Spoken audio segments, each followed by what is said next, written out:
सांगू का, सरकार असं कुणालाच पाठबळ करत नाही, देत नाही. कुठलंच सरकार उद्याच्याला ज्याचं सरकार आजपर्यंत महाराष्ट्रात आहे, कुठल्या सरकारला वाटणार आहे की अशा पद्धतीच्या वक्तव्य करत असताना असं पाठबळ द्यावं.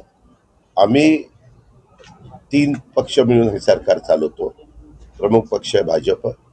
भाजपमध्ये जर कुणी काही वेगळ्या प्रकारचं वक्तव्य केलं तर त्याची नोंद ही देवेंद्र फडणवीस साहेबांनी आणि रवींद्र चव्हाण साहेबांनी घेतली पाहिजे. संघटनेचे प्रमुख म्हणून रवींद्रजी आणि इकडं म्हणून देवेंद्रजी, पक्षाचे प्रमुख विधिमंडळाचे नेते म्हणून.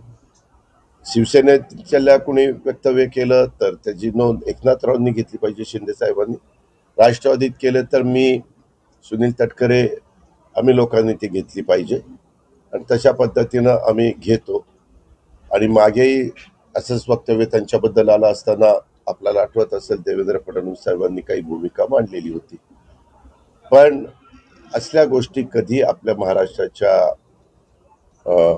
राजकारणामध्ये इतके वर्ष झाली, स्वर्गीय यशवंतराव चव्हाण साहेब असतील, वसंतदादा असतील, वसंतराव नाईक असतील, पवार साहेब असतील, किंवा त्याच्यामध्ये विलासराव देशमुख, सुशीलकुमार शिंदे, अनेक मान्यवर राज्याला नेतृत्व देऊन गेले. अंतुले साहेब असतील, शिवाजीराव निलंगेकर, बाबासाहेब भोसले, खूप जणांची नावं घेता येतील.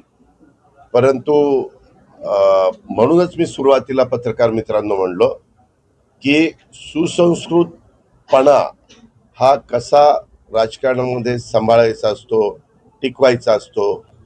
आणि त्यावेळेस तर एकतर्फी काँग्रेसची राजवट होती, पण चव्हाण साहेब कसे सगळ्यांना एक साहित्य, कला, क्रीडा, संस्कृती ह्या सगळ्या क्षेत्रातल्या मान्यवरांना आदराने वागवायचे, विरोधकांना पण आदराने वागवायचे. म्हणजे ही परंपरा आहे.